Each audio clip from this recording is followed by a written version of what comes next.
Por el ministro de Justicia y por el vicesecretario de Relaciones Institucionales de nuestro partido.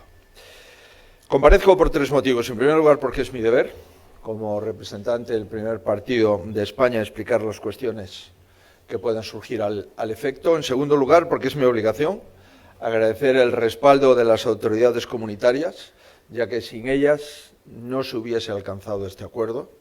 Y en tercer lugar, porque quiero compartir con los españoles la satisfacción del deber cumplido y de los objetivos conseguidos. Como introducción a esta comparecencia, veo oportuno referirme al discurso de investidura que yo mismo pronuncié el 26 de septiembre del año 2023 y que se refrendó en la Cámara, como recordarán, con los votos no solamente del Partido Mayoritario, del Partido Popular, sino también con los votos de Vox, de Coalición Canaria y de Unión del Pueblo Navarro. Creo que es la mejor forma que he encontrado de repasar con los españoles lo que perseguíamos en aquel discurso de investidura y lo que hemos acordado hace una hora aproximadamente. Recordarán que propusimos desde el primer instante que la renovación del Consejo debía acometerse a la vez que registrarse en el Congreso una reforma legal para cambiar el sistema de elección de los jueces. Y lo hemos conseguido. Exigimos despolitizar completamente el Consejo para asegurar su total independencia, y se ha conseguido. Defendimos que no cabe negociar entre partidos la presidencia del Tribunal Supremo, y por primera vez lo hemos conseguido. Y reivindicamos la necesidad de que una nueva ley en la que se asumiese el cierre total de las puertas giratorias entre el Poder Ejecutivo y el Poder Legislativo y se avanzase hacia la absoluta independencia del Fiscal General del Estado. Y en esta ley orgánica, que registraremos esta misma semana, queda blindado estos requisitos. Y pedimos que todos los nuevos vocales y la nueva ley se votasen y aprobasen el mismo día, y así ocurrirá. Por resumir, pusimos como condición innegociable que la justicia esté al servicio de los españoles, que no pueda estar al servicio de los políticos y que, pese a todas las resistencias, así va a ser. Con persistencia y pese a las presiones y las descalificaciones y con la ayuda indispensable, insisto, de la Unión Europea, hemos cumplido nuestro objetivo de que el Poder Judicial se renueve y se reforme de tal forma que quede asegurada la independencia de sus miembros y la ausencia del control político de sus decisiones. Si era la intención, se ha refrenado cualquier ansia que el Partido Socialista pudiese tener en colonizar el Poder Judicial con los mismos métodos que está colonizando otras instituciones del Estado. Porque se ha impuesto la imposibilidad de intromisión política en la justicia para esta renovación y para las siguientes. La independencia queda, pues, asegurada para la conformación del nuevo Consejo, para su funcionamiento y para posteriores renovaciones. Digo que la independencia judicial queda asegurada para la formación del nuevo Consejo porque ya esta renovación se hace con los criterios de idoneidad que figuran en el Plan de Calidad Institucional que yo mismo firmé el 23 de enero del año 23 en Cádiz. Por tanto, los nuevos integrantes del Consejo General del Poder Judicial habrán de cumplir todas y cada una de los requisitos que se concretarán en el texto de ley orgánica pactado. Y también porque ninguna sensibilidad podrá señalar al presidente del Tribunal Supremo. Por primera vez, digo por primera vez, serán los vocales, exclusivamente los vocales, los que escojan al magistrado o magistrada que asuma la presidencia del alto tribunal sin ningún tipo de orientación previa. He dicho también que la independencia judicial también queda asegurada para el funcionamiento del Poder Judicial en los próximos años. Y así es, porque todas las decisiones, sin excepción, tendrán que adoptarse con mayoría reforzada. Todos los nombramientos de las vacantes del Tribunal Supremo, todos los nombramientos de los tribunales superiores de justicia de las comunidades autónomas y también los nombramientos de los presidentes de las audiencias provinciales. Incluso la designación de los jueces del CNI. Todo esto lo serán por acuerdo de las 3/5 partes del Consejo. Y por último, también era fundamental para nosotros la independencia judicial queda asegurada en las posteriores renovaciones. Así, a la vez que se afronta la actualización del Consejo, simultáneamente, como habíamos pedido, se aprobará una nueva ley orgánica en el mismo pleno en el que se vote la lista de los nuevos miembros del Consejo General. En ella, los criterios de independencia de la Declaración de Cádiz, insisto, serán de obligado cumplimiento siempre. Y también se impiden por ley las puertas giratorias de la Fiscalía, con prohibición expresa de que un ministro o una ministra pueda ser fiscal general del Estado. Nunca más ocurrirá. Y finalmente se incluye la garantía histórica de una reforma del sistema de elección de los vocales con la participación directa de jueces y magistrados. De este modo, los nuevos integrantes del Consejo General tendrán el encargo expreso de presentar un proyecto de reforma, insisto, un proyecto de reforma en este sentido, que cuenta además con el aval específico de la Comisión Europea y a tal efecto tienen un plazo de 6 meses desde su toma de posesión. En definitiva, se acabó cualquier posibilidad de controlar políticamente al Consejo, se acabaron las puertas giratorias entre el Poder Judicial y el Poder Legislativo y se acabó que los jueces no puedan participar directamente del sistema de elección que elige a sus representantes. Bien, estas son las consideraciones técnicas respecto al nuevo Consejo y quisiera terminar con algunas consideraciones políticas. La primera pregunta que puede surgir es si este acuerdo responde a los objetivos que el PP se marcó. Y la respuesta es muy concreta, sí, casi en su totalidad.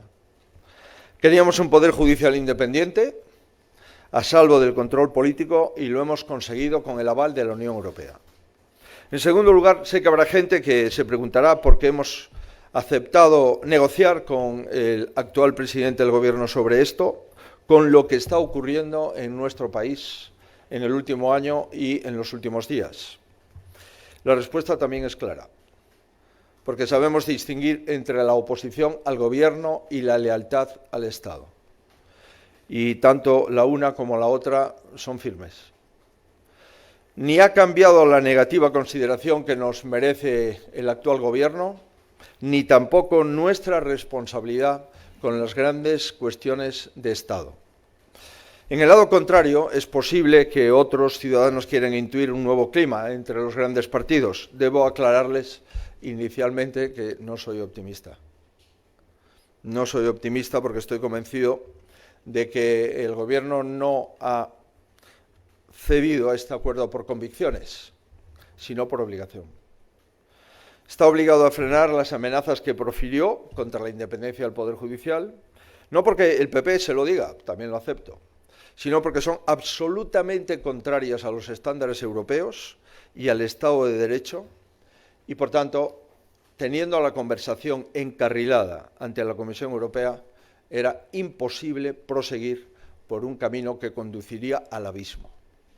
Permítame por ello que agradezca expresamente la ayuda firme y decidida de la presidenta de la Comisión, de la vicepresidenta Vera Jourova y del comisario de Justicia Reynders.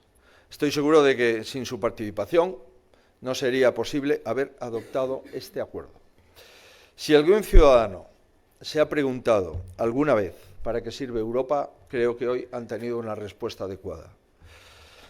Yo estoy convencido que en la misma medida, que en la misma intensidad y con resultados igualmente satisfactorios, desde Bruselas nos seguirán acompañando para frenar los desmanes del Gobierno del señor Sánchez en relación con el Estado de Derecho. Para finalizar, permítame una última apreciación. En los 2 últimos años, asistir a la deriva de la política nacional me ha generado una profunda desazón en muchos momentos. Y en este asunto he recibido presiones de todo tipo y he escuchado afirmaciones diversas, incluso contradictorias. Mantenerme firme en la defensa de la independencia judicial, terminase esto en un acuerdo o un desacuerdo, les aseguro que no ha sido fácil. Pero también les puedo asegurar que mi único propósito siempre ha sido preservar para hoy y para las próximas décadas la separación de poderes en nuestro país. El Gobierno ha contaminado casi todas las instituciones y el Poder Judicial es de las pocas que todavía estaba a salvo. Por eso me alegra poder decir que lo seguirá estando. El PSOE no va a controlar el Poder Judicial y el Partido Popular tampoco va a controlar el Poder Judicial. Así que, por mi parte, misión cumplida. Seguimos trabajando para conquistar los demás objetivos, que no son pocos. Les agradezco mucho su interés y finalizo mi comparecencia. Muchas gracias.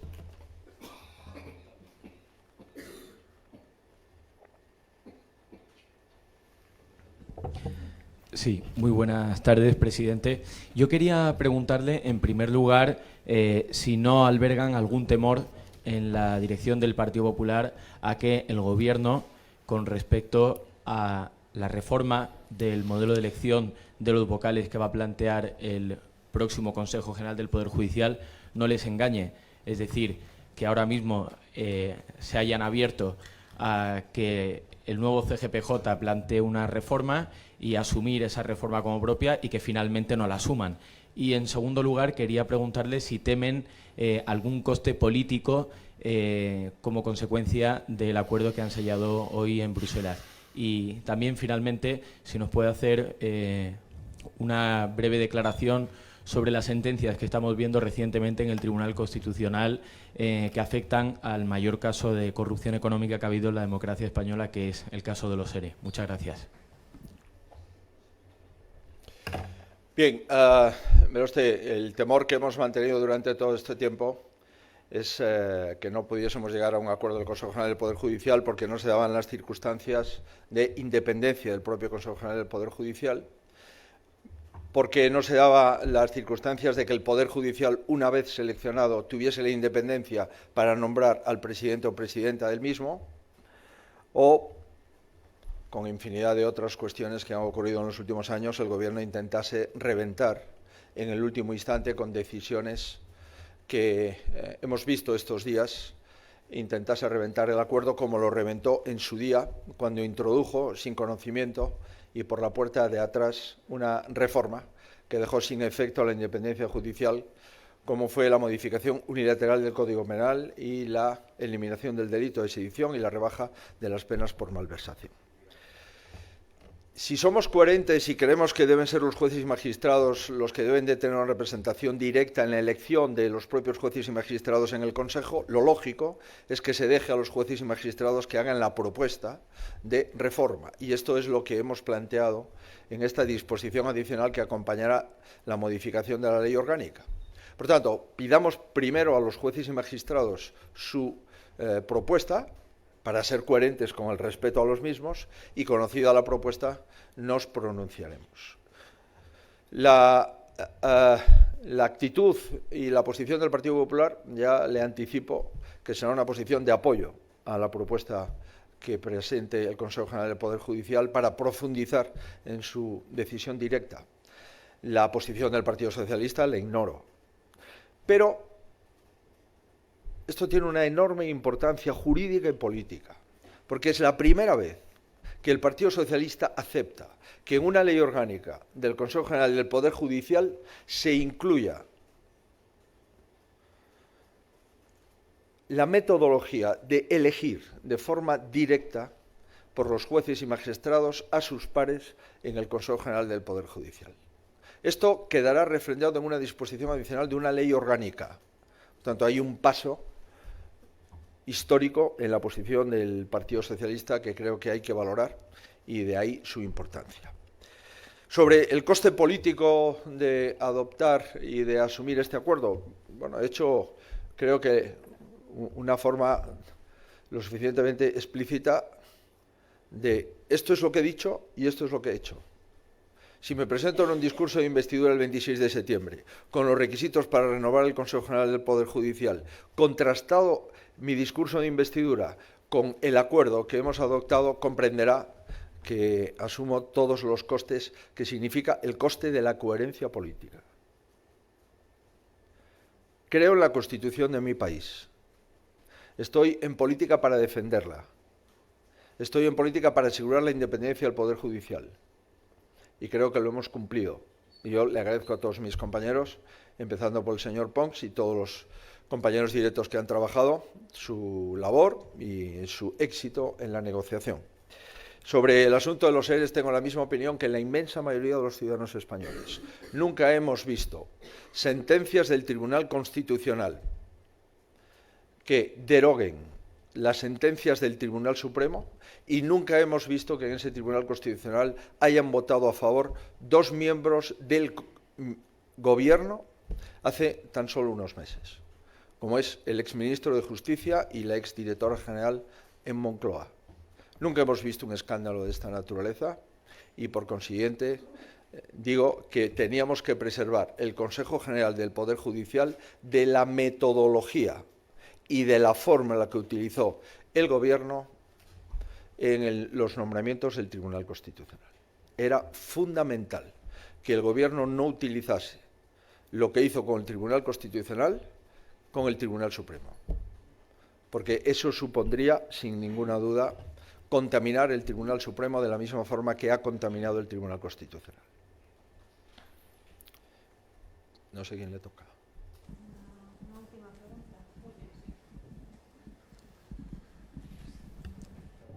Buenas tardes, presidente. ¿Qué ha cambiado para que en octubre del año 22 no hubiera acuerdo y ahora sí lo haya? Y luego ha dicho que se han cumplido sus objetivos casi en su totalidad.